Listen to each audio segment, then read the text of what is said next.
Stop loss. When do you just use a touch on a 5 minute close or a 1 hour close? Um, it depends. If it's super early in the day, sometimes I'll just use the touch and that'll be it. So if I was trading Tesla on Monday, for example, and let's say I was long Tesla, um, and I bought Tesla on the 1 minute orb and it did this, I don't know that I'm getting out right away because I've got this here, right?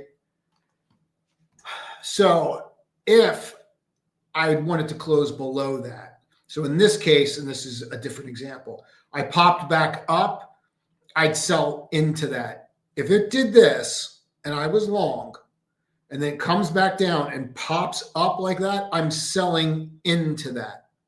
You'll hear me say this sometimes, Steve, where Hood is a great example. Hood was a trade that we did, right? And we bought Hood here. Where we buy? We bought Hood here on this breakout, right? And so my stop was like 51, like under here.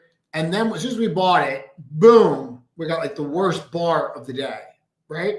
And it comes back up off that bar. And the first thing I said to everyone, if you go listen to it, is, hey, you just got the opportunity to get out of this trade. If you don't like it, get out. So number one, just because your stop loss is hit doesn't mean you can't sell into strength.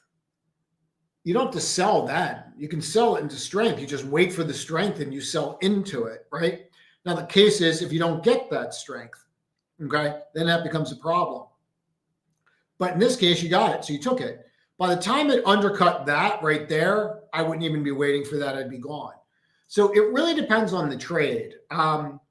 Sometimes I will just hold to see what it does. So like NVO the other day, I wanted to see what was really going to happen here when it hit my stop up here, and then it just rolled right back down again. So there was no reason for me to do anything with that short.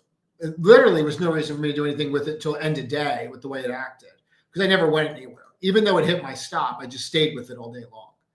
Because I'm like, well, you're not really doing anything, right? You're just, so I left the opportunity on. It still didn't work. I still lost money, but it never got out of the way. And you could tell that it wasn't going to go anywhere by its actions. So I'm trying to think of something else that hit a stop loss. Let's take NVIDIA. So if I was in NVIDIA and I do something like this, where there's the close and I get below that close like that, I'm not taking that. I'm waiting for some kind of bounce back to retest, because you always get a retest. Not always if there's news, but I'm going to close into this versus closing here, right? Because I know I'm going to get some kind of test again into that.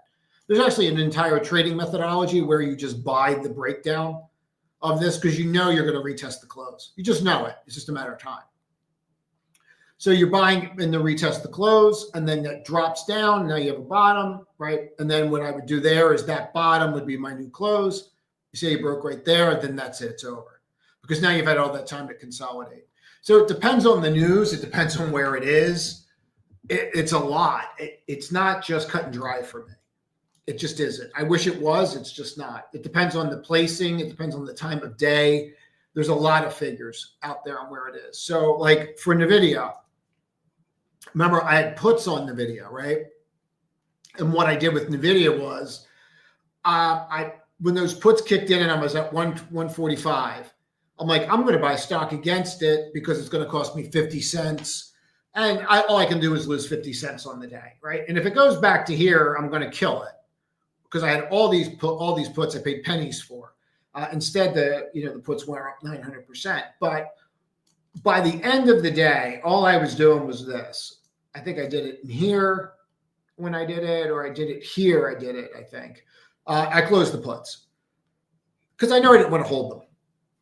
And then all I was doing was saying, okay, I have an inordinate amount of stock on. I think it was here.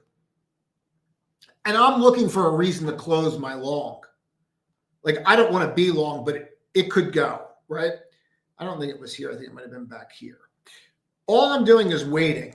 And the moment you give me a sign that you're not going my way, whether it's that right here, I'm gone. Like I'm not hanging out and waiting to see if that's going to hold.